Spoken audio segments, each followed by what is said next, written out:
walking, and then it feels like something bit you. Something just bit me. Something's been living in my pants. Sorry. That's me. Wow. Hey. There's a lot to work with here, Rob. You're not coming out yet. I'm just saying. Ladies and gentlemen, our next guest needs no introduction because you've seen him all day. Nevertheless, I will introduce him because his name is Richard Speight. I want candy. I want candy. I want candy. I want candy. Billy Moran on the guitar.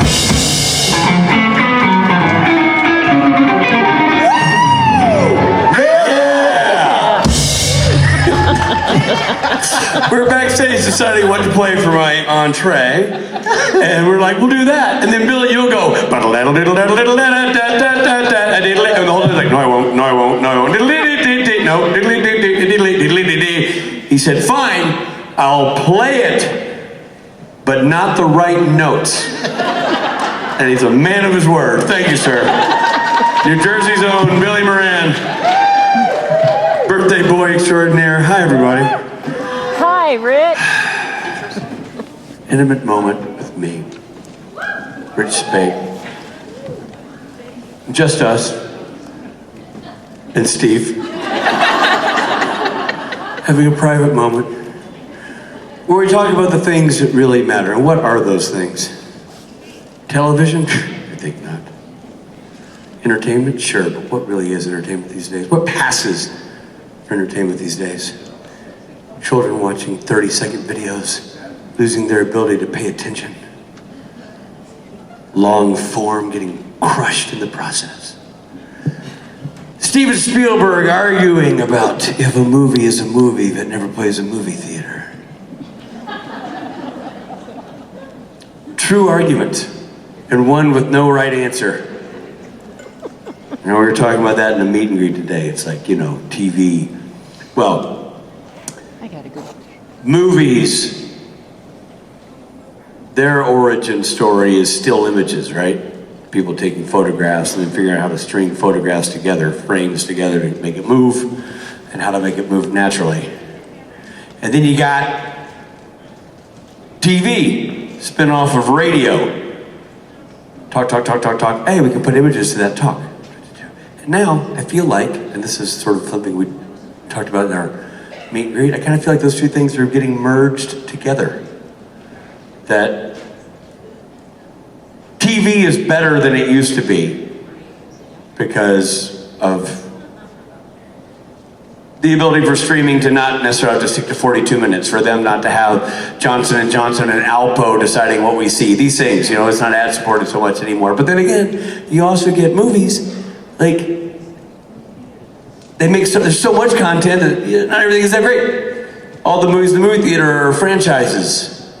You know, I feel like we've lost the ability to see the sex lives and videotapes and the things that were interesting and renegade and different and unique and sort of breaking new ground. I'm hoping that the sort of the TV renaissance that we're in the midst of, at least in my opinion we are, is going to be the rising tide that raises all boats. But I did think it was an interesting argument that Steven Spielberg posed, which is a movie if it never plays the movie theater? What do you guys think? Can a movie be nominated for an Oscar if it never plays the movie theater? Yes. In this day and age, probably. But I understand his argument because he comes from the era of it was really hard to get a movie in the movie theater. And he sort of came up that road. It's like you always expect people to follow the path you came. That's why parents are always like, that's not what we did. We didn't dress like that. We didn't listen to that kind of music. We didn't do that tomfoolery, those infantile shenanigans, what you call comedy. It's not funny. It's not funny at all. You know what? It probably is. Just through a different filter. I think Krista's just doing a courtesy question. We'll let her do it. Why not? Have at it. You may be right. I was trying to save you. Whatever, man. Give it to me. In your new watch, it's not even a rewatch of the show, have you found anything in the first couple seasons where you've been like, that's where that comes from? Yeah, a ton. Okay, so Rob Benedict and I host a podcast, and it's called Supernatural Then and Now. It's about the television show Supernatural. And we're watching the show largely for the first time. We've seen some episodes of Supernatural, but not that many. So we're the right guys for the job because we're kind of watching it with fresh eyes to, I don't know, analyze it, talk about it, have a conversation, give our 2 cents from the insider's perspective, but also the outsider's perspective. You know what I mean? We've discovered a lot of things that we did not know.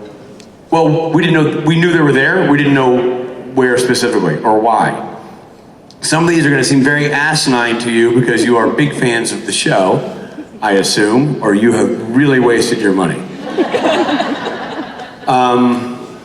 But like, we were watching the pilot, and Dean says, saving people hunting things.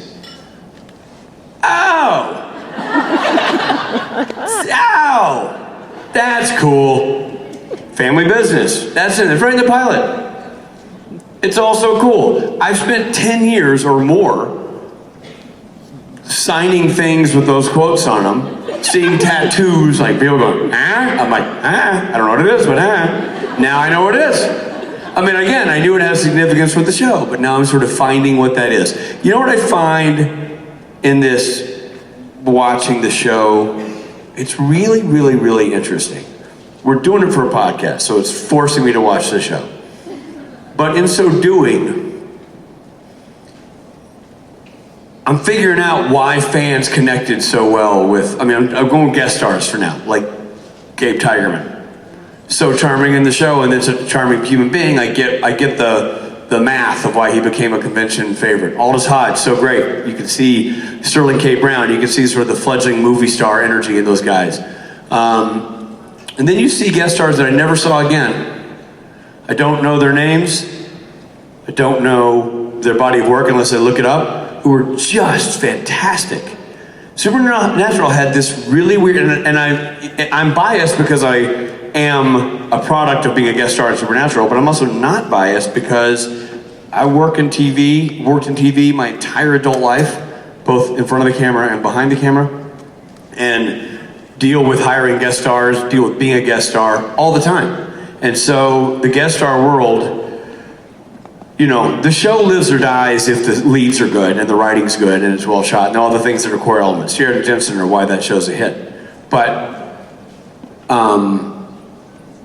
that show would have limped along without great guest stars to fill in the gaps, to do the character, like the blue collar actor who stays under the fame radar but does outstanding work episode on different shows all across the TV landscape. And there's so many in this series that are good, and that's one of the things I learned. It's a little offshoot to your question, but there's so many guest stars that are so good who are not convention regulars, who are not the people we see all the time. They're not even people whose name I can even recall as we're talking about them. They're rank and file actors who do great work and always do, but they're so good, and they're sort of their early seasons, and so much of that early success is built on the fact that they have so many great people in the show. And the other thing is, and look, how many of you are doing your first convention? They're first timers here? Okay, here's the thing. You guys don't know me. Even the people who come here a lot don't really know me, but you know me as a stage persona. And the thing about it is I don't really lie about the show or the things. Like when I say, I like Jared and Jensen. Now, I'm getting paid to stand on this stage and work on a show and work on the other shows. So I'd be an idiot to come up here and say, I don't like Jared and Jensen if I want to keep getting the paychecks. However, the thing is, it's easy to do what I do because I genuinely like Jared and Jensen. They're really good dudes. I've always really liked them. From my first day on set, they were just regular guys. They have a regular guy vibe, they have regular guy energy. I think that's why you connect to them too, through the screen, you can just tell. But beyond that, and this is where the TV show part comes in, they're unbelievably talented. There are certain people you see in the industry, in my humble opinion, and you guys can, think of your favorite shows, whatever, that the right show and the right person came together and that made something correct for that actor. Like, oh, that actor is perfect for that role. That role and that actor met, it was kismet. That's why, and then had that not happened, had that kid or person gotten a flat tire on their way to the audition, maybe we never heard of that kid. After seeing 2 seasons and change of Supernatural, Jared and Jensen were destined to be successful. We're lucky they happened to do it side by side. But those guys, the raw talent those guys have, and the more I know about how TV is made, the longer I've been in it, the more I've seen the sausage be produced, the more impressive it is, because you realize they didn't rehearse that scene for 2 days and come in and do it. They didn't have 3 weeks to shoot this episode. They had the same amount of time as everybody else. Everybody else doing 1-hour dramas, doing Dawson's Creek, doing all this melodramatic BS. They had the same amount of time. But they came in and did this super dark, subversive, interesting stuff. The DPs made it look cool. Jerry Wanick and the production designers made it look unique and different and real and grounded. The directors brought creative shots into the whole fray, and Jared and Jensen delivered moments at such a high level. You cannot watch, I forget episode titles, so I want to be sure I'm saying this right. I think it's called Heart? Yep. Yes. The wolf, they have to take out the gal? That's incredible acting. That's incredible acting. And you can't go, well, that's incredible acting. There's no end to that sentence. For TV, for them, for the time, given the circumstances. It's just incredible acting.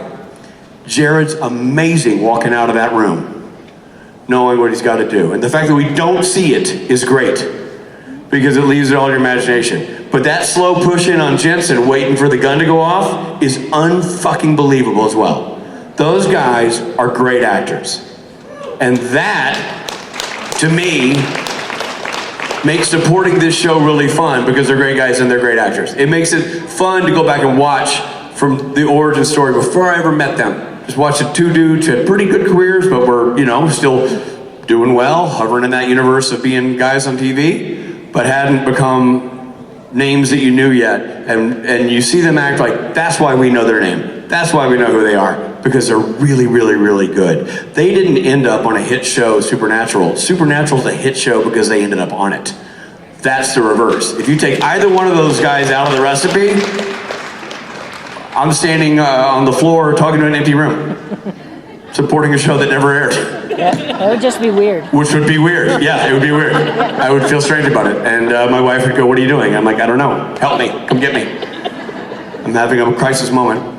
But that's what I'm discovering. I'm discovering the power of everything that came together to make the show. And it's such a joy. And it's such a joy to talk to the people who find it such a joy. The guest stars remember things. It wasn't just another gig. The visual effects guy who's no longer there, the special effects guy who moved on years later but still recalls the early days of Supernatural. I feel like this is a random sort of nexus. Probably like, there's other shows, X-Files, Star Trek, that have come together that have these moments of like really unique creative backdrops and really well executed pilots and really well, all these things came together to make them great, but they really rose out of just being really, really good to great and being a conversation beyond that because of the components that are just so outstanding. The outstanding components of the show to me continue to impress me. And that is why I'm enjoying doing the podcast, because it's fun to bring those people in. We always know who the famous people are, but so many people have to love what they're doing and do it so well at a high level to make something so great. And Jared and Jensen, it started with them, and they just had a team of people, and Eric Kripke assembled them, and Bob Singer assembled them, and Jerry Wanick assembled them, and Phil Segrisha assembled them. And to talk to those guys and the women and everybody behind the whole thing, it's just a never-ending, fascinating experience to me to take something that I thought I knew well, realize I know nothing, and then start putting the puzzle together from the beginning. It's really fascinating. Cool. Thank you for your question. Well, since a couple of you have moseyed up, let's take one. Go ahead. So I love everything that you've directed, and I was wondering if you could do, you know, the fantasy crossover between Lucifer and Supernatural. Would you rather direct the Canes or the Lucifers, or would you just pick two random characters from either show and be like, throw them together and see what happens? Say it again. What was the first one? The Canes? Like, if you could pick, like, the Cain character from Lucifer versus the Cain character from Supernatural. You mean Pellegrino or Tom? You're saying which Lucifer I'd rather work with? Like, if you could cross the shows over and you were working with those, you were either working with the two Cain characters or the two Lucifer characters, who would you rather kind of see to direct? I have the dumb question. So just bear with me. What do you mean by two king characters? Who are the kings? Cain. Tim Amundsen. Cain. Gotcha. Sorry, I wasn't hearing you. Well, who played Cain in Lucifer? Oh, fuck. Forgot about that.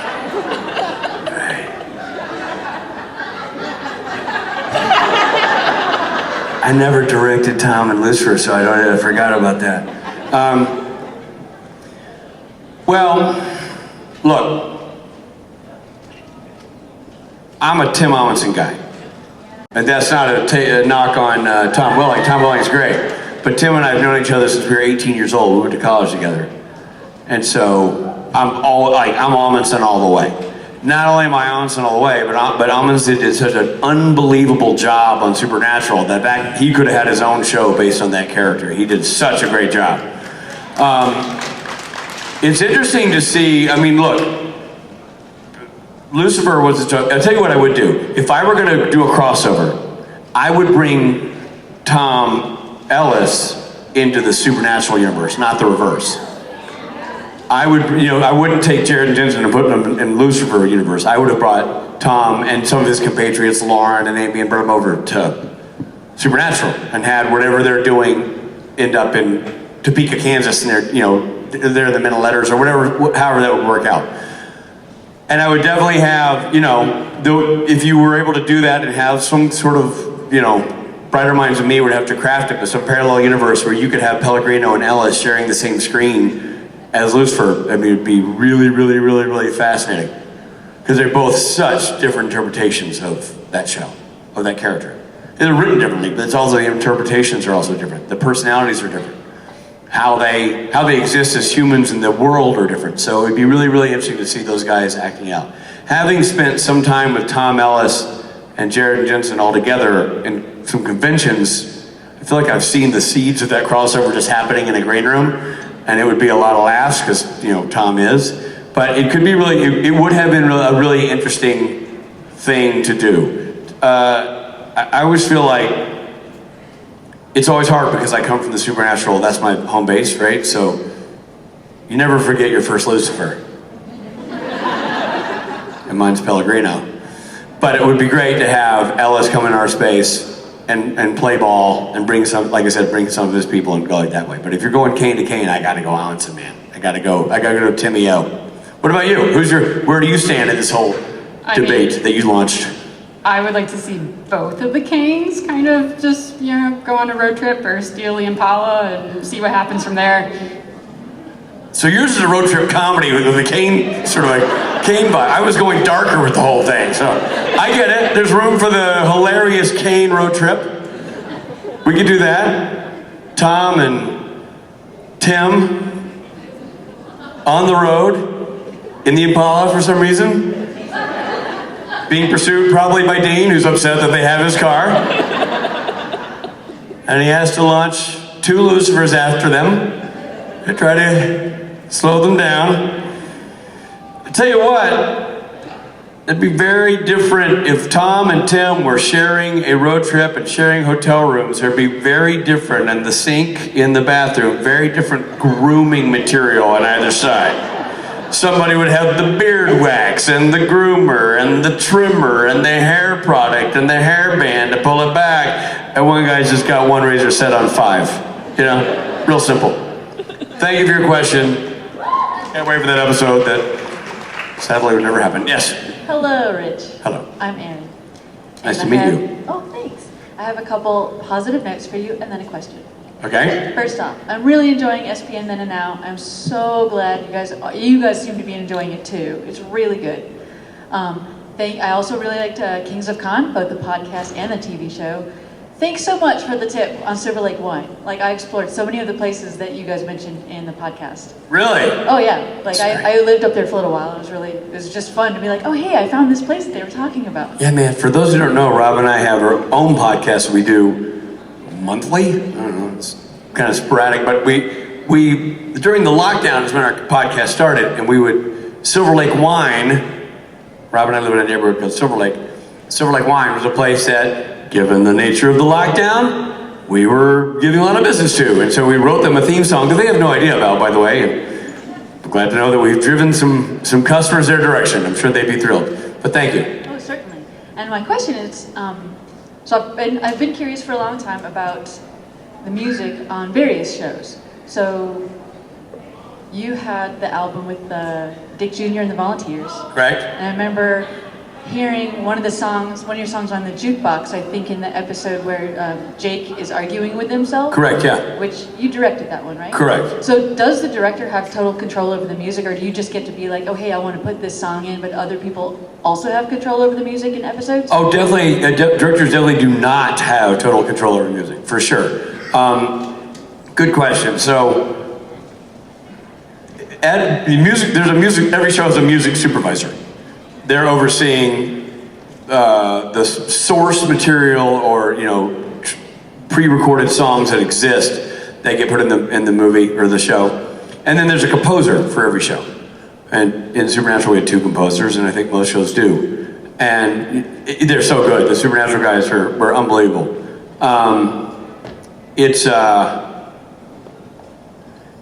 The music is interesting because I didn't really quite understand until I started directing where that was coming from. When I was directing my own projects, my own short film, if I wanted score in it, I'd have to hire somebody to score it, which I did. If I wanted music that was like pre-recorded, for another band, I would have to put it in myself, try to get clearance for it, realize I can't get clearance for it, do something else, that kind of thing. It's a whole procedure of how you get music and how you put it in a show.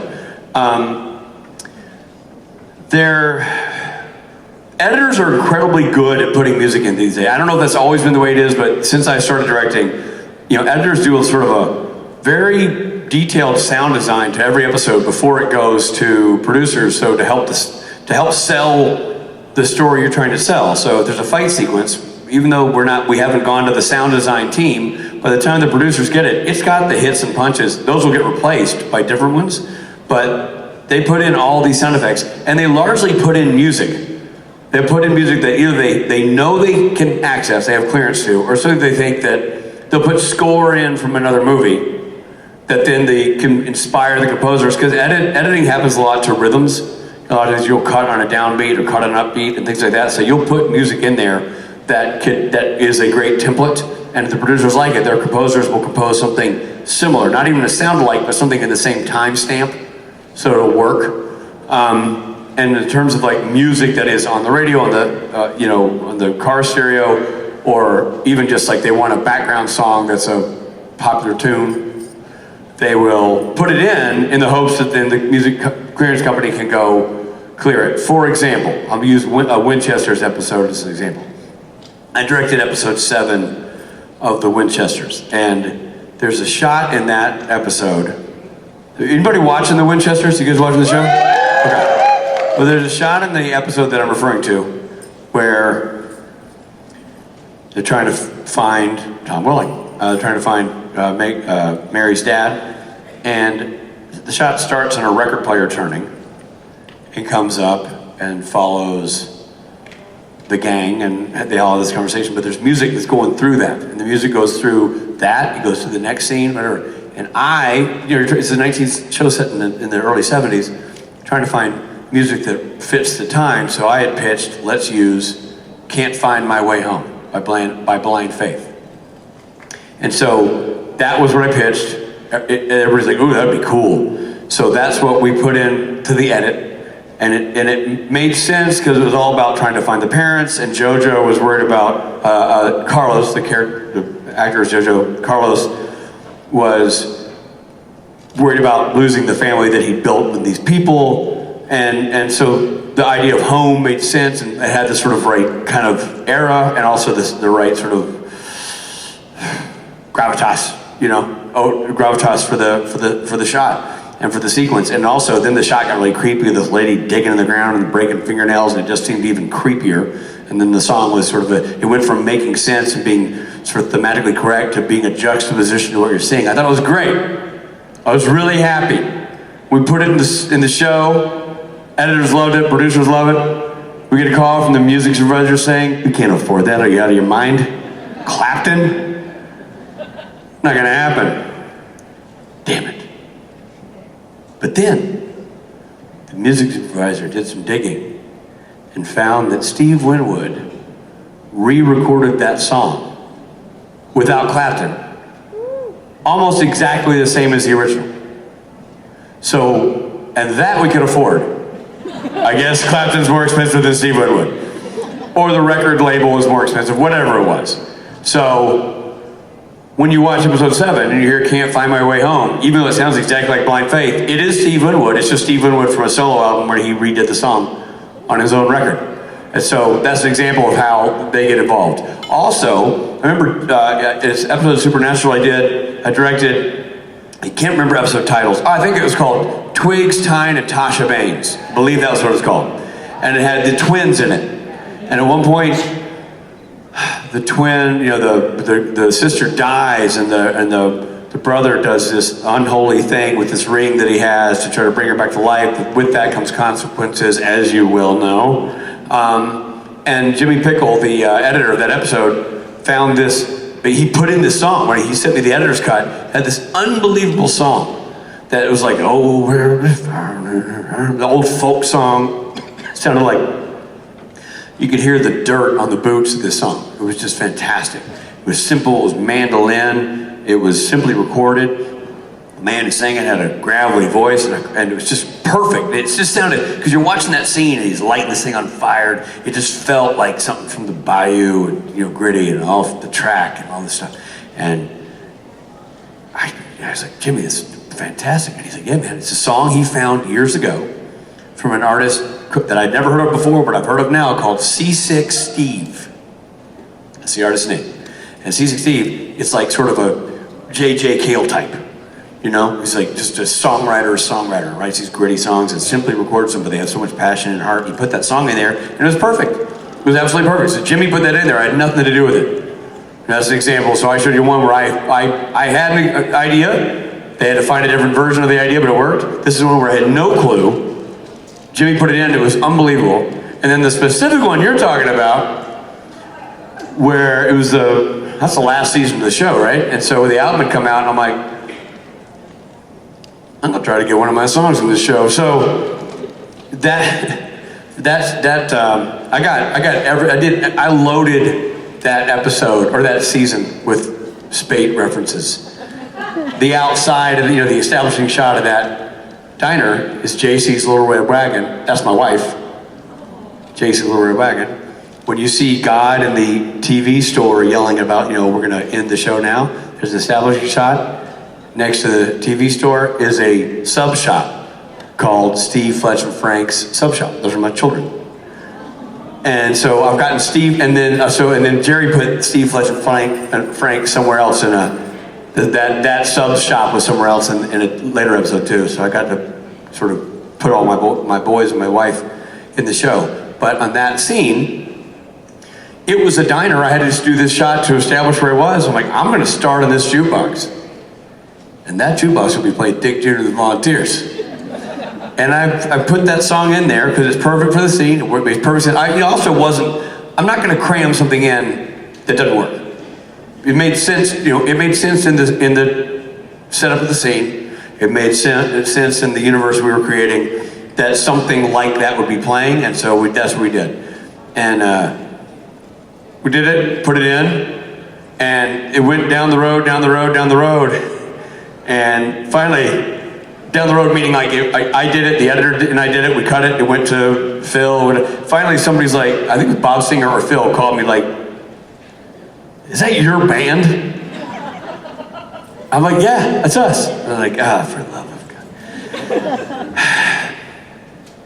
Fine, but we're not paying you much. I'm like, fine, I don't care. Use it for free. But I mean, they agreed to do it, which is great. For A, because they're great guys. B, because Phil's a huge music lover and actually really liked the Dick Jr. album. And C, because it worked for the scene. So I was able to get that in. And in that TV episode that I referred to, I put a little Loudon Swain. It starts in a radio piece, and there's Loudon Swain. I think Pop Tart Heart is playing a little piece of that in. So like, my last season, I was just cramming in as many sort of things that I could cram in from family and friends. But hopefully that answers your question about how the whole process works. I've been curious for a while, so thank you. That totally answered me. You're welcome. Thank you for your question. Appreciate it. Yo. Hi, Rich. Hey. So I understand how sometimes actors feel like it might be awkward to watch themselves on screen. As a director, is it the same for you? Is it weird to watch my work? To watch your work, yes. No. It's, to me, like, as an actor, this is the product. As a director, that's the product. So it's not me.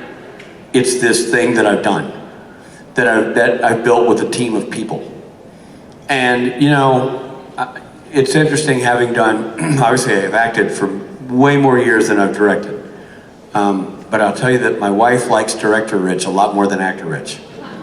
Because actor Rich comes home thinking, man, I should have tried this, or I wish I'd got another shot at that, or I wonder what they're going to use here, or whatever, like, And director Rich comes home and sleeps like a baby because I know what I got. I got the best seat in the theater. I'm watching everything happen. I'm making sure it's happening exactly as I want it to be. So when I leave, I'm like, got that. So I don't have the same stress as somebody, like, my goal to be being a director, aside from turning in great episodes and being creative with my shots, is to be sure the actors know, and they do. Actors who work with me know this about me. I don't move on until I get what I need. So that may mean, you know, the old Speight teen takes joke. I do more takes than some directors, but actors never wonder if they did something right or if they did something well, because when I move on, they know I've developed a trust with them. They believe in me, and I believe in them, and I know what they can accomplish, and I make sure they can accomplish it, and then I move on. And so they feel well taken care of, and I'm being sure I give the show its best elements. And so there's a certain amount of that that's symbiotic between me and the actors. So when the only time I get frustrated with stuff, obviously, is it's not my show. At the end of the day, it is not my show.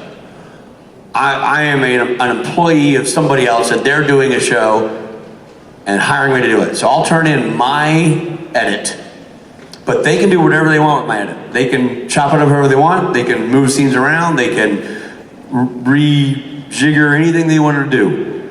They tend not to. Tend to turn in pretty good edits, and then they might tweak things a little bit here and there, but pretty much when I watch an edit, I'm like, that's cool, I get why they did that. Sometimes, and largely, there's too much TV to fit in the time allotted. Almost to a show. If a show's gotta be 42 minutes, when I'm done directing, and not because I've directed it, just because of the nature of the script, it'll be 47, 48 minutes. So 6 of those minutes are gonna hit the floor. That's just the nature of the way TV's produced these days. So I'll pull out everything I think shouldn't be there, and I'm pretty good at that, in my opinion. I'm pretty good at, like, removing unnecessary stuff and putting it back together. Occasionally, they'll put back in something I think is unnecessary. And that's the only time I'm like, oh man, that slows it down. But that's just my opinion, you know what I mean? My job is to deliver to them what they want. And it's important that they are able to put back in what they want to put back in. I mill the lumber, I build the house, but I always leave a stack of wood on the side. If they want to add into the window, they add into the window. That's part of the gig. But I sleep well at night knowing I've turned in the best work I knew how to turn in for that episode at that time, at that moment. Does that make sense? Whereas acting-wise, I mean, I can watch a performance that I did, and, you know, with given time, I go, great. You know, if I go back and watch Supernatural, it was so long ago, I don't go, gee, I wonder if I could have done something different. Like, it's frozen in time, that happened. It's just the day of when you're driving home, when you're laying in bed, or whatever. You're like, oh God, I hope they use. You'll do something and you'll feel like you did a great job in a take, and they'll use a different take. And like, what, man? Why didn't they use the take? Well, now I'm a director. I know why, because you were fine, but the person behind you blew it, or whatever. The light didn't work, or it was out of focus. There's myriad reasons why what you think as an actor should be in isn't in. As a director, I know exactly why, so I don't have that same stress. Does that make sense? Thank you for your question. Hello. Hey. I'm a really big fan of the Then and Now podcast, and not being in the film industry, I really appreciate how often you stop everyone to explain what they're talking about. Glad you guys like that. Yeah. How important is it for you to stop and make sure that we all understand, and have you ever actually thought about teaching? Look, I wouldn't be surprised if I end up teaching at some point in my life, because I enjoy having the conversation. I enjoy, my favorite thing I do in conventions, and this is not a pitch, it's just my favorite thing I do, aside from getting up here with the boys and making ourselves laugh, is the director dick chat I get to do every Sunday. Because I love having this conversation about this, about that, like that question she just asked me. That I don't want to, I'm not interested in what if Gabriel were a loaf of bread. Don't care. I don't, there's certain things I'm like, I do it because I'm up here with a microphone, but it sort of seems to be like a dramatic waste of time when you have people up here with other things to talk about. That, to me, is the stuff that drove me to want to do this job when I was a little guy. So I'm asking those questions for 10-year-old Richard. Because 10-year-old Richard would want to know what the guy was doing with that chord over there. So when they talk about blah, blah, blah, blah, blah, they use a thing, I'm like, whoa, whoa, whoa, whoa, whoa. We all know the lingo, but explain the lingo. Because all of your jobs, all of our jobs, we get so used to our own universe that we just blow through our own story without realizing that there are spectators to our story who don't know what we do, who don't understand our lingo, who don't get the inside joke or the inside comment. And I try my best, because everybody on that podcast, Rob included, Phil Segresha, Bob Singer, Jerry Wanick, Jared and Jensen, all of us dreamed of doing what we do now when we were little. We all were outside the store looking through the window trying to figure out how to get in there. And so I want to be sure that when I'm in the store, I don't forget the people who are still outside the window. Because I was that person, and I still am in a lot of facets of the business. I learn everything. I have no problem not knowing what's going on. It's one of the great things about getting older, is I embrace my own ignorance. And I think it makes me a better director. We're going to do a car chase for Kung Fu. Like, oh, you're doing a car chase. And I bring the DP and I'm like, I gotta tell you something. Never shot a car chase. Have no idea how to shoot a car chase. I have ideas how car chases look in my head. I don't know what tools we would use to execute that. I don't know what I'm doing. And that DP said, don't you worry, we're gonna get to this, we're gonna figure it out, and we're gonna make it awesome. And we did storyboards, and we talked about the visual effects and the practical effects, and I created this story of what the car would do with using physics and the design of what we're gonna do to how to tell the car story. And we figured out the tools, the arm on the car to use to shoot all that stuff. And I was a character in that scene too, so I had to shoot myself as a driver in that scene. And we do all these things, and we do it in one day, and it's super complex, and it's super awesome. And I went to that DP afterwards, and I said, I want you to know, I appreciate you. You never once gave me grief for not knowing what I was doing, which why would you? There's nothing you can do about it. But you never once said anything about, you don't know what you're doing, this is gonna be a drag. I never got the sense that you were bummed. I never got any of that. You were just so great and so embracing and helping me shoot a car chase. And she goes, you know why? And the woman's name was Lindsay George, and she's an unbelievable DP. You know, she said to me, you know why I didn't give you any grief? I said, why? She goes, because I also have never shot a car chase. And I'm like, yeah! She goes, no, I never said I did. I never said anything. You just said you hadn't, so I kept my mouth shut because I didn't want you to panic. So together we shot our first car chase. But there's something great about not knowing what you're doing. There's just something great about being comfortable not knowing what you're doing. That's the truest display of confidence. in leadership. When somebody says to me, I don't know what it is, help me figure it out, I trust that person way more than somebody who acts like they know what they're doing and they don't. Fair? Thank you. Boys, I can't help but notice you're on stage. We are. You're so insightful that way. You're very observant. Well, I have this little, I felt your presence, and then you walk right in front of me, and I'm like, I bet that's Rob Benedict. I'm good like that. Yeah. Good luck walking in front of me and me not picking up on it, you know what I'm saying? Hey, I hear you. Hey, what's next in our program? It's,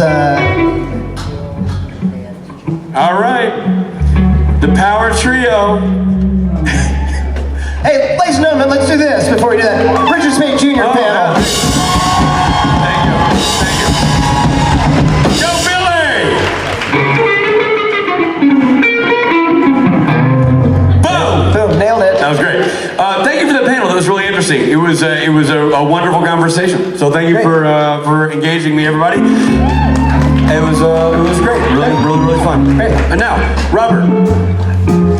I'm gonna just have a little sidebar at Bob real quick.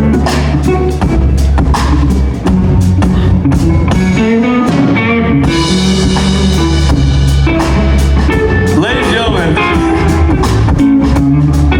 in case you thought we were lying and really did our homework and really knew who was here, here's proof. I just figured out who's coming on stage. Oh, they're on the poster, and they're also in our hearts. Ladies and gentlemen, Gil McKinney, DJ Qualls, and David Hadyn Jones. Hello. You and I, just the three of us. There's three of them, I counted. 1, 2, 3. Building castles in the sky, just the three of us. 1, 2, 3, right there. You and I.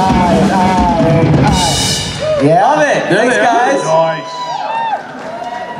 I feel like this is like a catalog. I'm like, ooh, I'll go with the jacket, and maybe I'll pick the tie.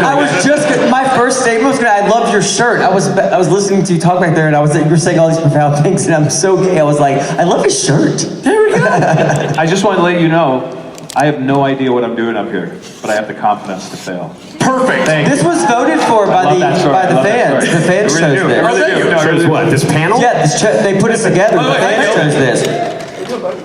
Did you not know that? The fans voted for this. This was a voted mix and match? Yeah, they wanted to match This the is three your of us grab up. bag of eclectic goodies? It's like putting, I think, like a wasp and like a spider in a jar and shaking it up and see what happens. It's gonna be great. You'll love it. It's gonna be great. It's gonna be great. Hey y'all. All right. DJ Qualls. Clap if you've made wise decisions while you've been here. Who's made unwise decisions while you've been here? All of my decisions have been. I'm doing dry January. Sorry. You've been making some really nice decisions this weekend. They're terribly wonderful, but I promised myself that if I'm good, I'm giving myself 2 hard days in Vegas in the first half of this year. I have to come back. Okay. But I've done nothing. I've been going to bed at like 11. This is your Vegas IOU, and you're making promises like deposits into just to tear it up in a month or two. That's what I do with myself. Actually, when I want to buy something, if I'm good, if I don't go out and like spend $100 like drinking or like eating or whatever, like I keep a little notes thing on my phone that tells me and I save it up and buy something. So this has to be a big thing because I've never been sober in Vegas. I've never been up in the daytime in Vegas before. Except the last time I was here for this. I'm like, he's just gonna keep going. Very impressive. Has anyone here won money? Who's up?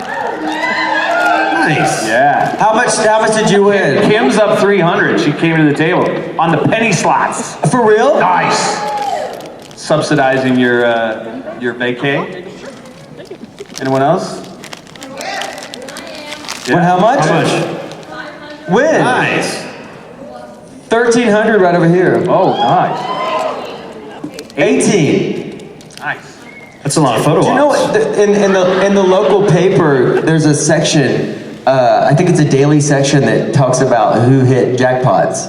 It's a part of the paper. I love it. It's drug pushing. And by the way, that smattering of we're up, about 7 people out of this whole room, is the statistics of Vegas right there.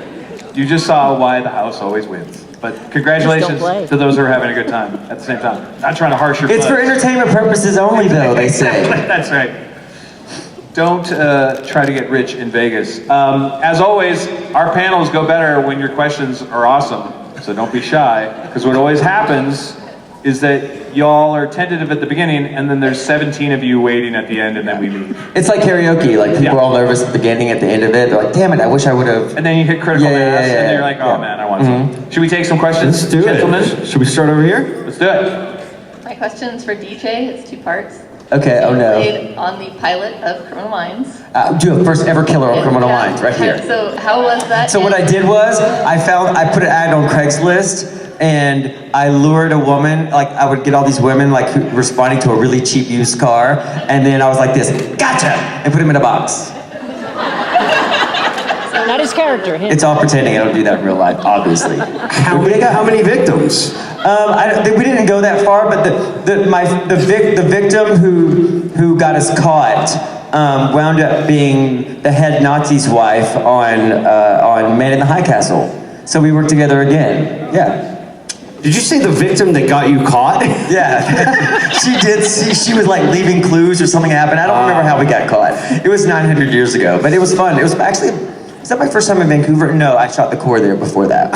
Yeah, so the first part was, what did you feel like filming that? And then the second part is, theoretically, he could be out of jail now, and they've rebooted the series. Would you go back if they asked you? Oh, that's a good question. Yeah, of course I'd go back. It was awesome. So here's the thing. So when I was shooting that, my character lives with his grandmother, and so they come and when they arrest me, I'm at my family's home, right? Like my grandparents' home where I live. And so they asked me if I had any pictures of me growing up. Well, you may not know this, look at me, but like I didn't hit a growth spurt until like high school, and so I was like 5'4" and weighed like 160 pounds because we grew up eating government cheese and white bread. That's what we did. And so that's not good for you food. And so I was like short and like sort of squat.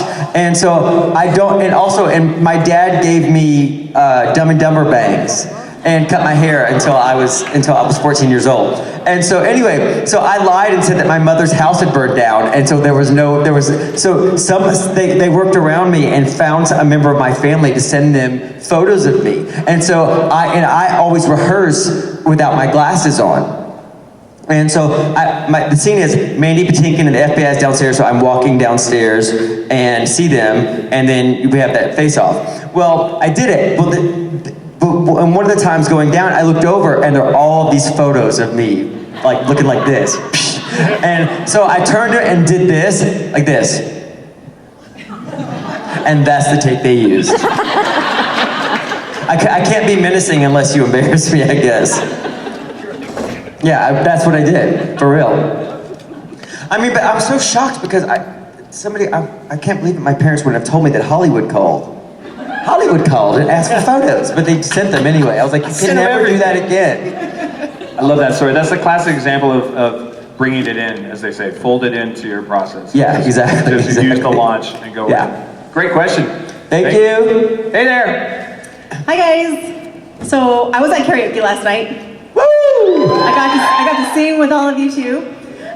So it was great. And David, I used you as a prop. Thank you so much for that. Appreciated it. Wow. But I wanted to know, just for fun, if you could sing a karaoke song by yourselves, which songs would you sing? My go-to, and I've sang it actually with the band on SNS a few times, my go-to is Faith by George Michael. So good. So good. And I've sang it with the band a few times, which has been really fun, a different kind of like version. So, and then my other one used to be, I'm gonna try to come up with a new one for Dallas. We've discussed it, because you're gonna do one. Yeah, I need to come up with a new one. If you're gonna save your throat. My go-to has always been, I said this yesterday, At This Moment by Billy Vera. But I'm gonna come up with something new for Dallas. Dallas is next? Wow. At This Moment, that was in Family Ties. That's right. When Alex's girlfriend goes away, right? That's right. And he runs to the train station and gets her. Yep, that's right. Yeah, that's how I remember that song. I kind of made that song, like really put that song on the map. It really did. I love that song, but every time I hear it, I think of that. Totally. It's so powerful. Also, Faith is my plane taking off song, because I've become a nervous flyer. And so a pilot told me that the first 5 minutes and the last 5 minutes of the flight, 95% of the accidents happen, and Faith is 7 minutes long, so I know that when it's over, that I'm fine. Yeah. And my karaoke song is Simply the Best by Tina Turner. I love that song. It's raspy, it's fun, and if your voice is shredded, you can still sing it, but you can't hit the high notes. Have you done it yet at karaoke? No. Or you want to let because it's their show? Yeah, because I really think like this sort of new iteration of karaoke, there's a concert tonight, right? And people sing there, but I think karaoke is the maximum amount of people that would get on stage. Makes me happy.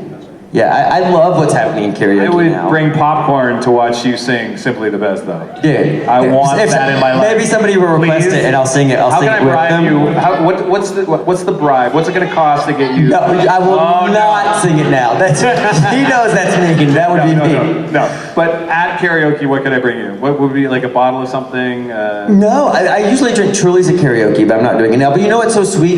Do you know what somebody just told me? That the 6th love language is being known. You know, there's like acts of service, receiving gifts, praise, and some other things.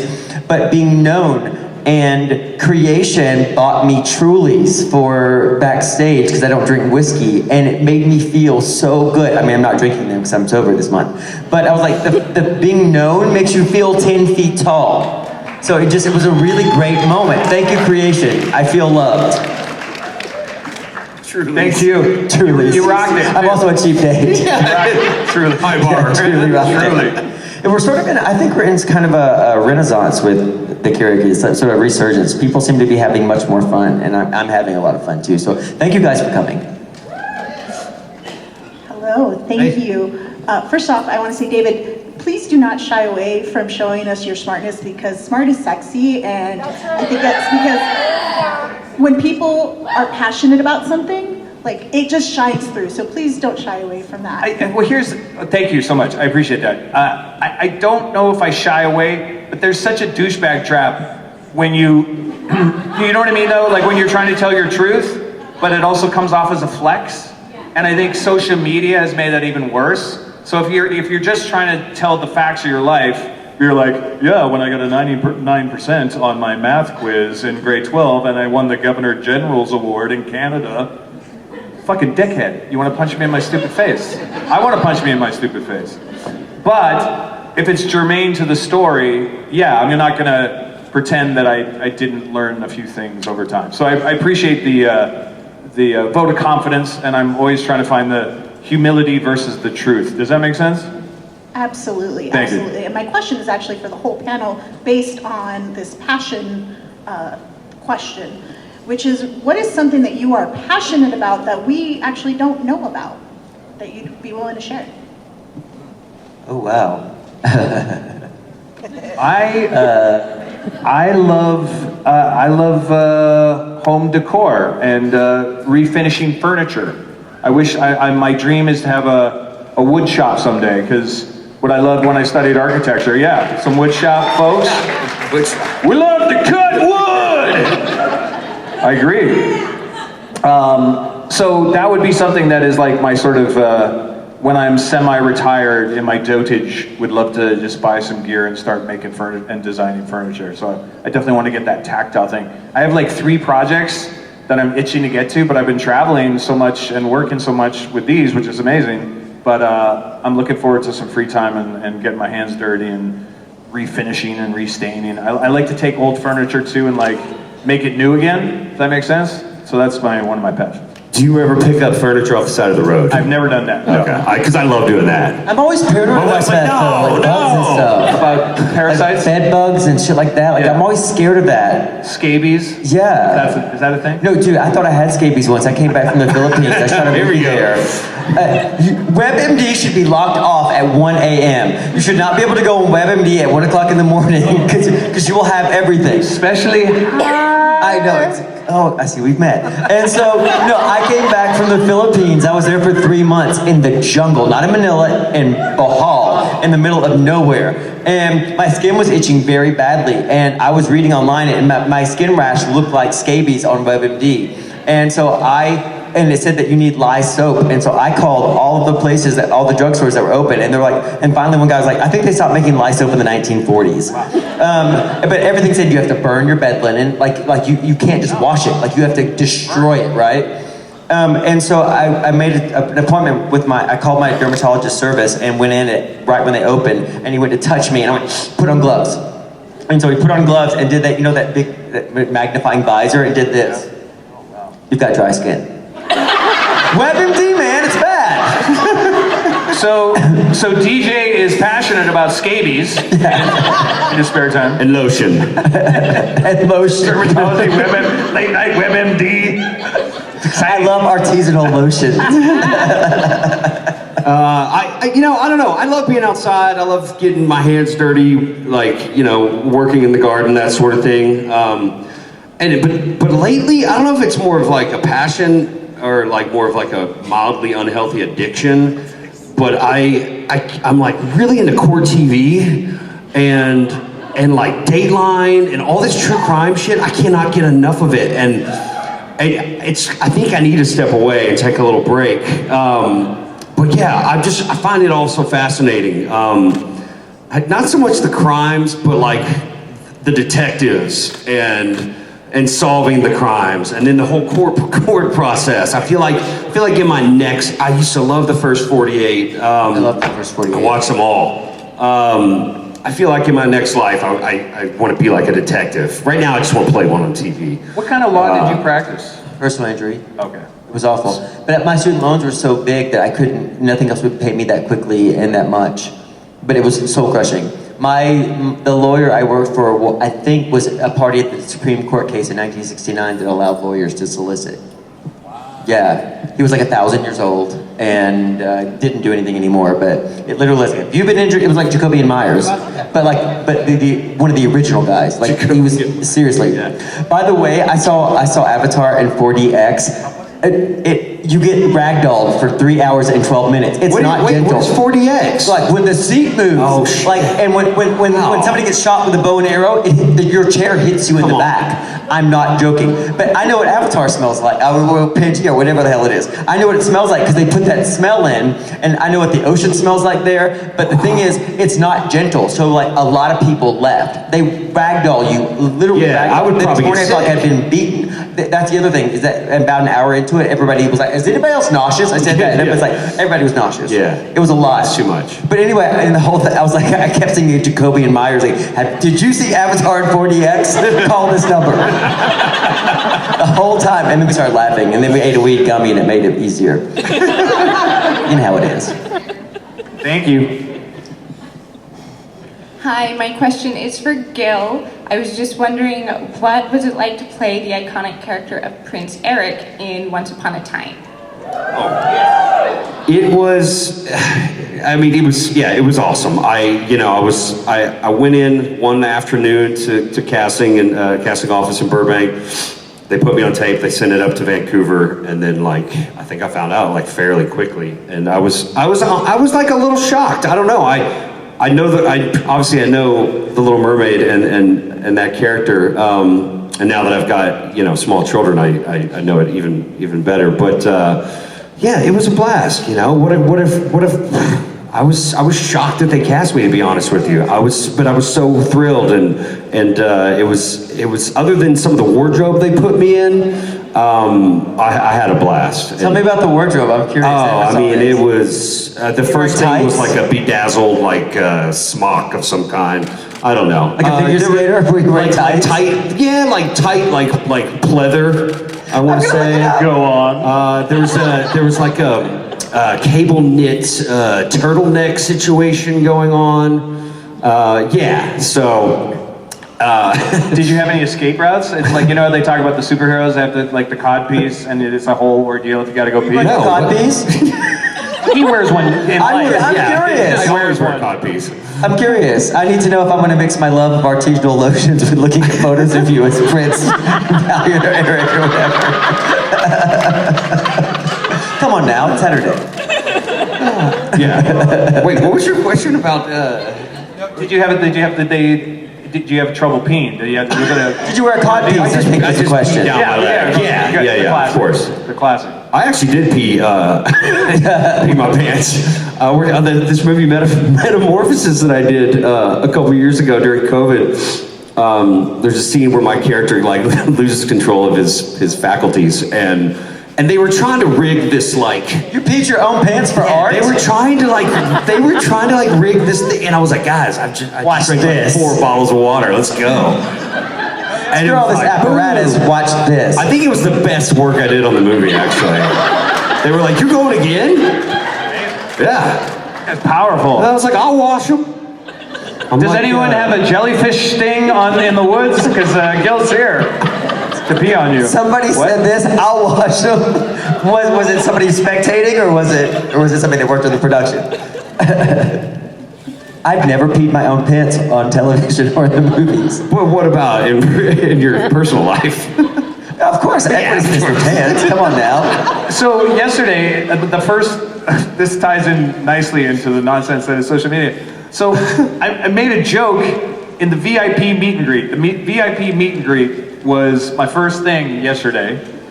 And I was washing my hands. I had just done my business. I was washing my hands. I leaned up against the counter. And you know when you have light pants on? Yeah. I got the water line right here. It happens all the time. Right from the junk down. Yeah. But I'm talking to JC and I'm like, I gotta go in right now. I can't blow dry. I got the thing. And you're like, well, just go in. So I go in and I make a joke and I say, don't put this on the internet, but I've got prostate problems and I just peed my pants. Like totally ironic. And then we have a laugh and I lean against the thing. Like, someone comes up to my table half an hour later. It's all over Twitter. You have a prostate problem. Oh, God. You just peed your pants at a con. The charity that does prostate problems contacts you, wants to do a telethon. People are sending me pictures with rubber gloves like that. Oh, wow. Terrible. It's a slippery slope. But that's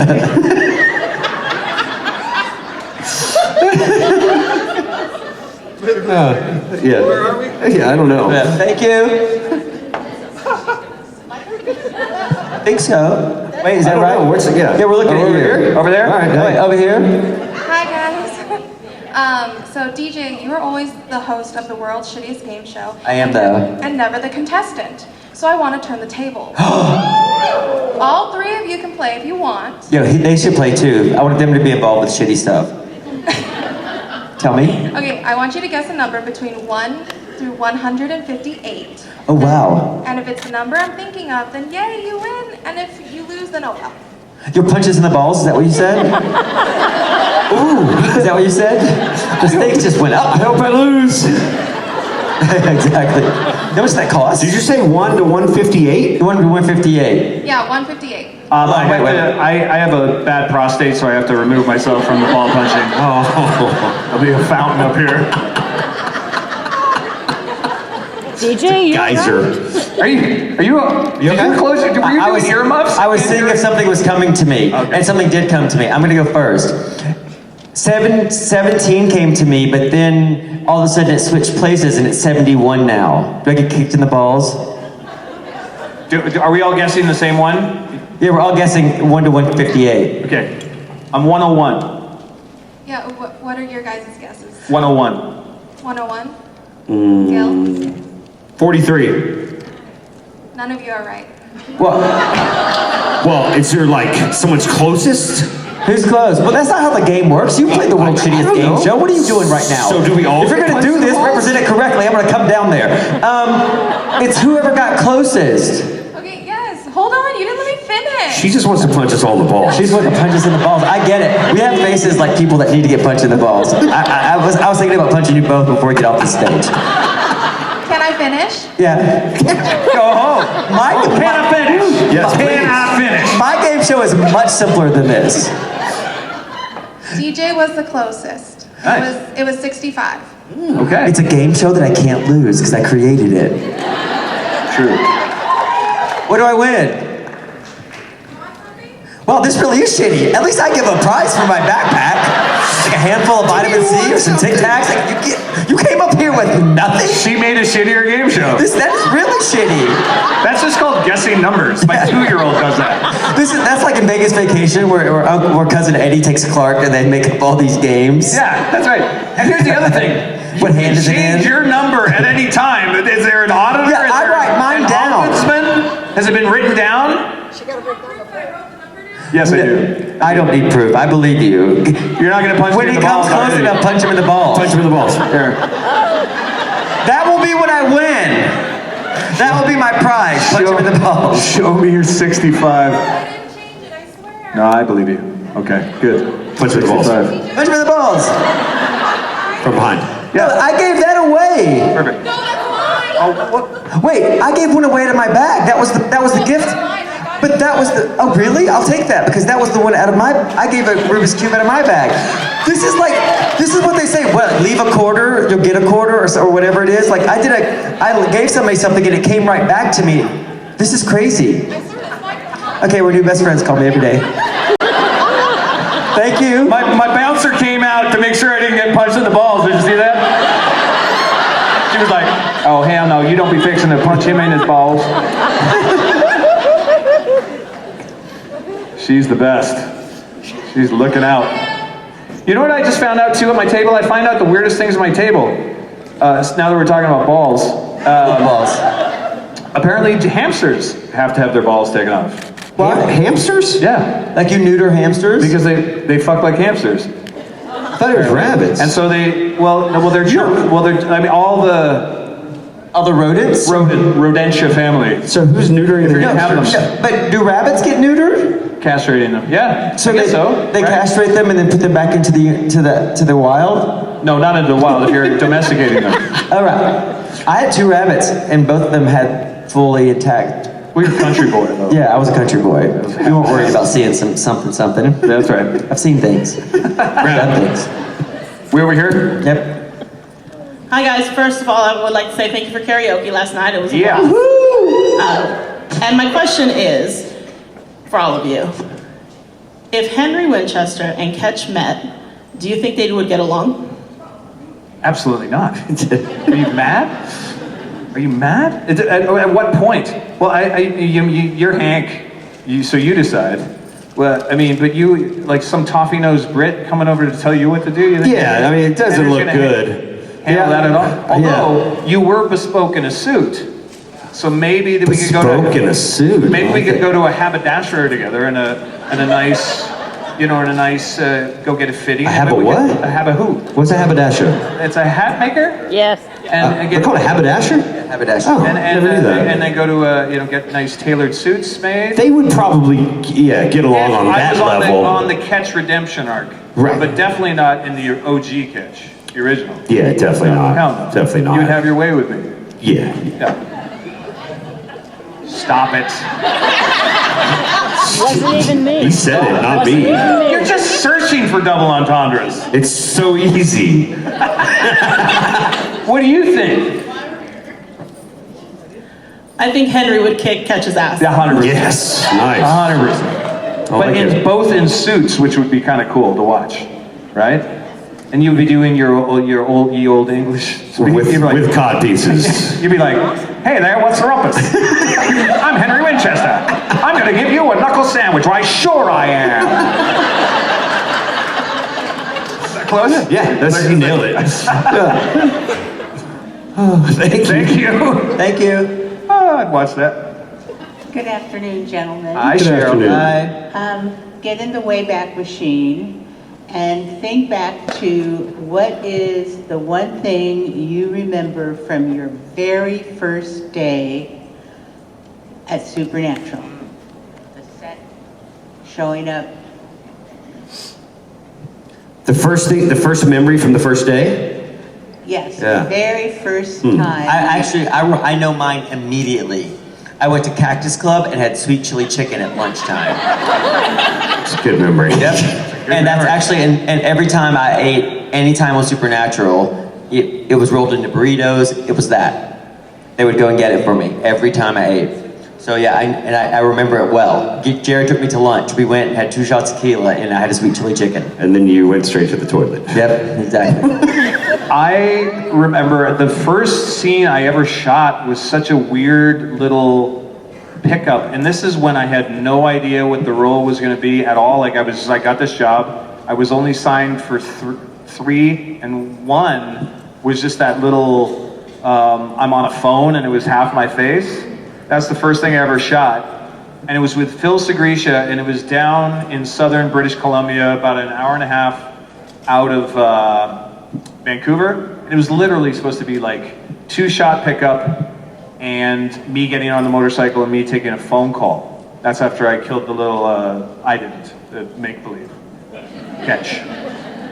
Killed the psychic girl, which made a lot of people hate Ketch. It was effective. And Phil Segretia was the director. I don't know if you know Phil. He doesn't do these, right? Phil's incredible. He's just this big, burly, enthusiastic guy, big kid in a candy store. He's like, hey, Dave, welcome to the show. Gives me a big hug. He's like, you're going to be the Monster Bond. That's what we're calling you, Monster Bond. It was great. And then they fucking forgot the motorcycle up at the studio 2 hours away. So we're ready to shoot, and he's like, where's the motorcycle? And he ripped some people a new asshole. In a nice way, but they really fucked up. And so they had to like radio, and so I sat in my trailer for 2.5 hours waiting to shoot like 2 tiny pickups. And I was like, I have no idea what this job is gonna be. Because they don't give me the scripts either. I just knew I was gonna be this assassin, and here I am doing this weird little interstitial scene. I'm like, well, I'm happy for the Wait, job. when you first got this job, was it supposed to be just 1 episode? They had said possibly 3. Oh, right. Yeah, and it turned into 19 or whatever. So you didn't know how this fit into the story, to the overall... No sense at all. All I had, and then the other thing I really remember was, which I still have, was that black Bell-Staff jacket. And I took my first, I never take selfies, but I took my first on-set trailer selfie in the black Bell-Staff jacket. And I love that jacket. So that's what I remember. Nice. There it is. I have this like vivid memory of landing in Vancouver and going straight to set to get fitted for the blue suit. It was, the sun was setting, it was getting dark out. I went into wardrobe. I was there for, I don't know, an hour or so, fitting for this blue suit, this custom blue suit that they were doing, and which was so cool. And then I have this memory of walking out, and I was on my way to the car to go to my hotel, and Jensen came out of his trailer to meet me. And I'd never met Jensen before, and I have this great memory of just having a conversation with him, and he was so kind and warm and welcoming, and he was going to be there shooting all evening, but he took 10-15 minutes out of his day to make sure that I felt welcome, and it was such a special memory. Great question, Joe. Thank you. It's a great question. I've never been asked that before. Yeah, I like thinking about it actually. Yeah. What's up, guys? Just want to thank you first for the karaoke. It was a lot of fun with you guys last night. What's up, brother? And DJ is great getting laid by you. There's more where that came from? No. So my question for you guys is, if the 3 of you could be animated into a cartoon, what would it be about? The Care Bears? Good. Maybe. Animated into a cartoon. Or like, what's your genre? Do you have a genre for us? Was that for us? That's for you guys. Okay. Do you guys remember, I don't know if you guys are old enough to remember this, there was a Saturday morning cartoon about some kids, like they were in a band, and they were, there was like a space guy chasing them. Do you remember this? Not Gem, Truly Outrageous. No, I do love Gem. That would be my second. Whoa, no, Gem. No, they were a real band that got pulled through a TV screen and became animated. Do you know this? No. Do you remember this? And so sometimes they would perform as themselves, but they were animated. I loved that show as a kid so much. It was like Animated Kids Incorporated, but they were being chased by space monsters. I loved it so much. I really, really, really wanted to be on it. I wanted to be a cartoon. And also, I had a crush when I was little on Velma from Scooby-Doo because she wasn't the prettiest. And so, like, I also really wanted to be on Scooby-Doo. Yeah. And then I changed.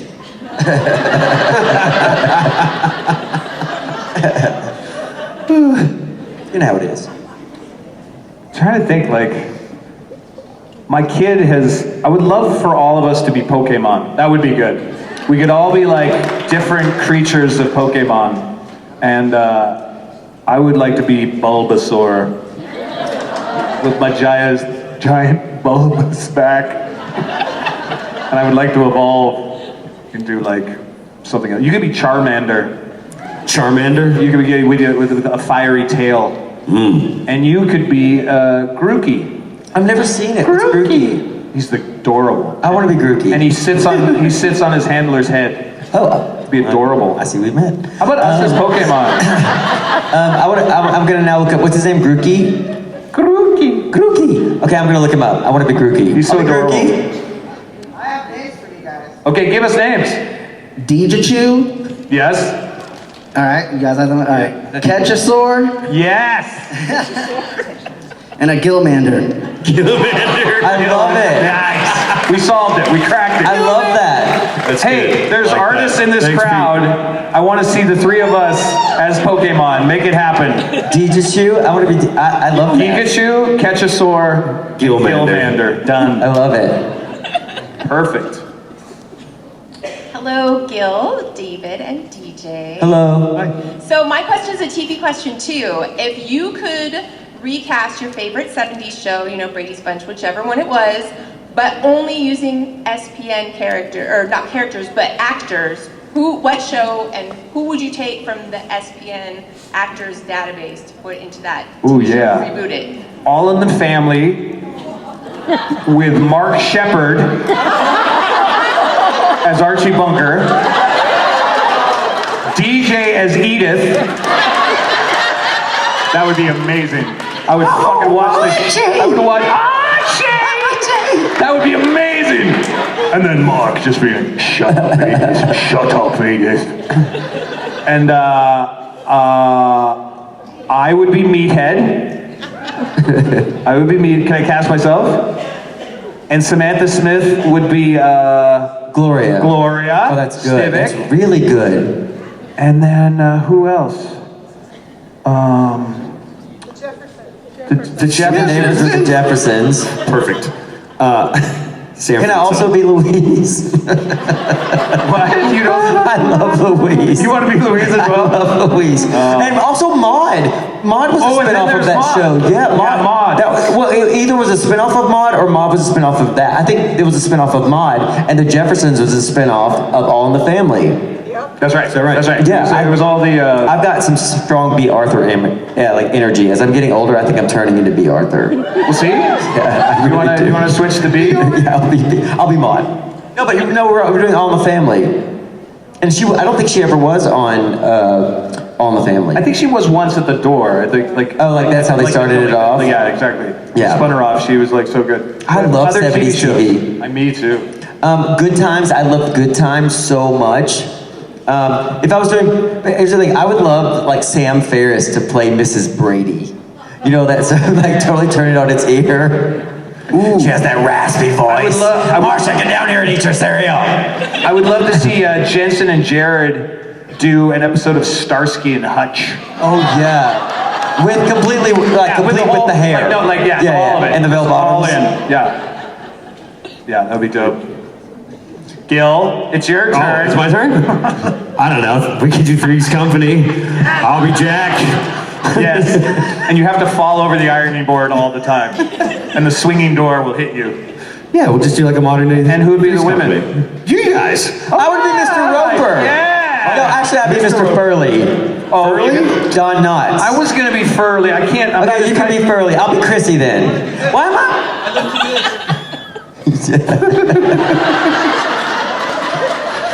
The girls would be Bree and Ruth. Yeah, for sure. Nice. Well, what were the girls like? Chrissy and. We could do the Dukes of Hazzard, and I'll be Roscoe Pico Train, and you guys could be the boys. Yeah. You gonna be Roscoe? Yeah, I'll be Roscoe. Pico Train. I love Roscoe. That's a good one. Do you know? I think that's Chips. I was gonna say I think Chris Pine's dad was on that. Yes, he was. Somebody famous's dad was on was the other police officer that replaced Roscoe, and I can't remember who it is, but his son became a movie star. I do remember that. Yeah. I also just want to take a moment to say I really miss 70s and 80s theme shows. They just don't make them like that anymore. Remember the great theme show? Like a special episode of? You mean No, but just all the other things. Starsky and all those Mike Post themes. Yeah, Like Saint Elsewhere and Hill Street Oh, Blues, the all theme those songs. iconic theme songs that became actual hits into themselves. Like, and also Greatest American Hero. Ooh, Greatest American Hero.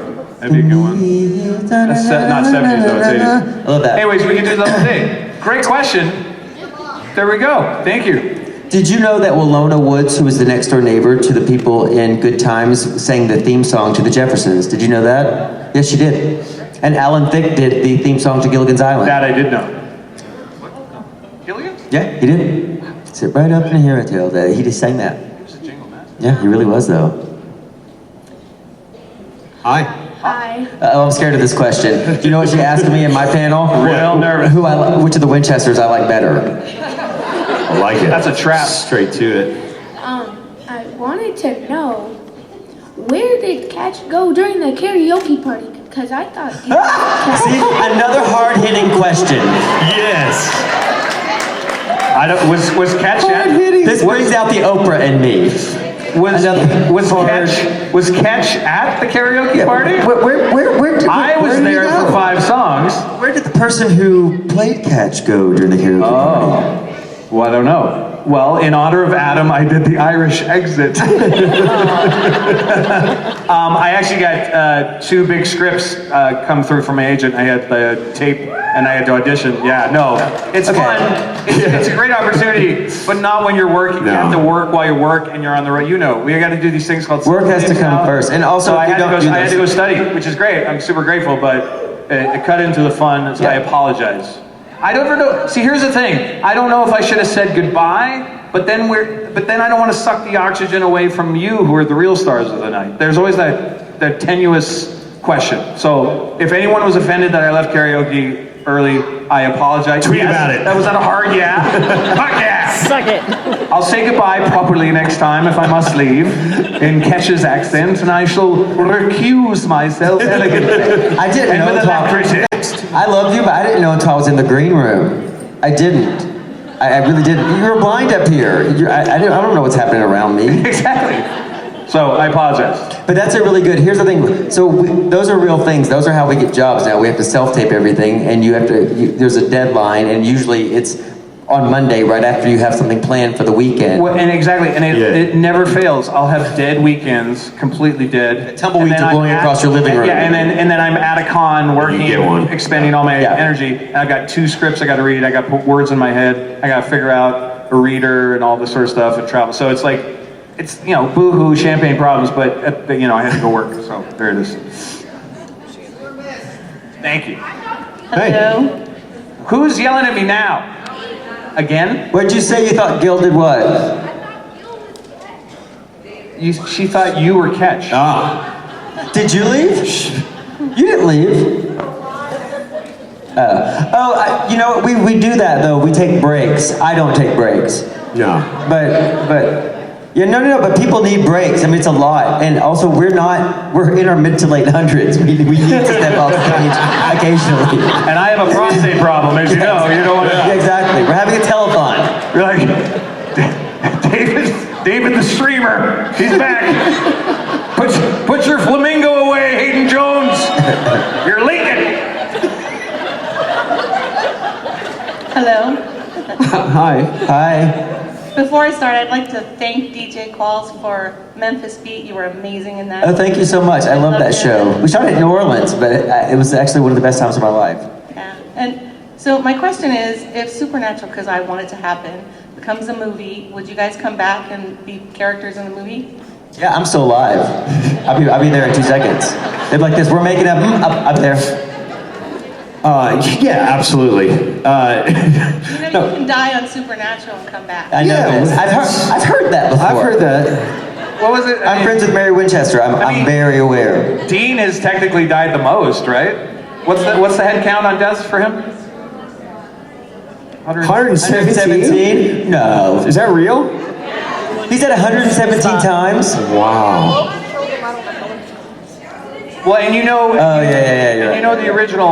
You know the original Heaven, right? That we couldn't shoot because of COVID and all that stuff. Yeah, I'd love to see that come to life. No, that would have been cool. In a skinny minute, how high, where, and when? And the end of story. I want to shoot it in the Bahamas. It'd be great if it was in the Bahamas. Yeah. No, I mean, I would love, I can't imagine that they have a brand and a world that you can go anywhere in this strong that they wouldn't try to revisit something. I can't imagine. Well, here's what you could do. You could make everything that's in the CW tank and then write letters. Don't do that. We have some friends on those shows.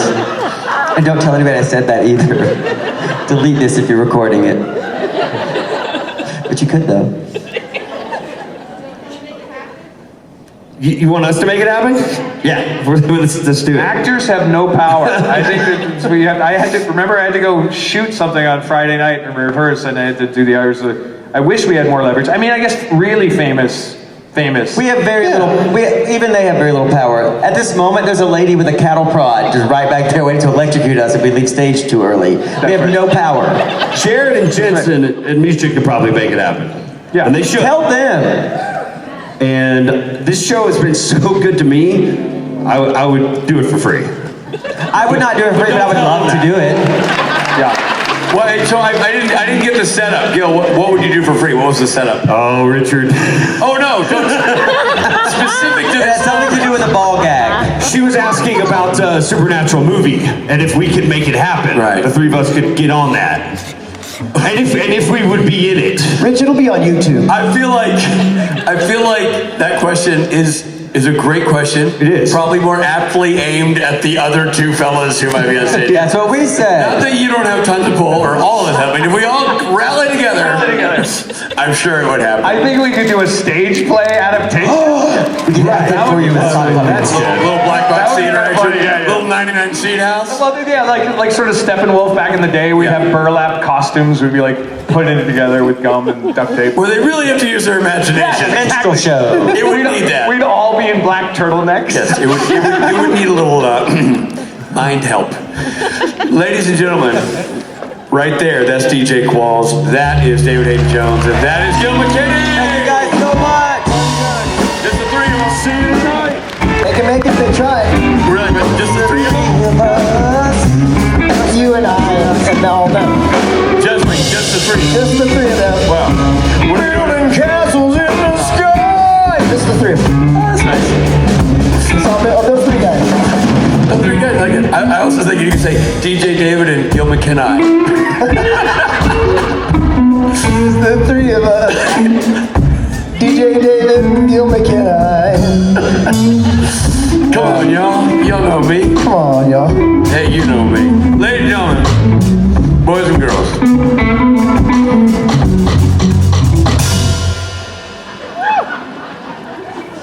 This is the end of our time on stage. However, later tonight, in this room, on this stage, they take off these everyday ensembles and put on the flashy gear of rock gods and become what we now know to be the musical ensemble Loud and Swain. And we'll throw a concert like no other. Saturday night, not regular, not normal, not Saturday night meh. Saturday night special. We'll see you here tonight. Thanks for a great day.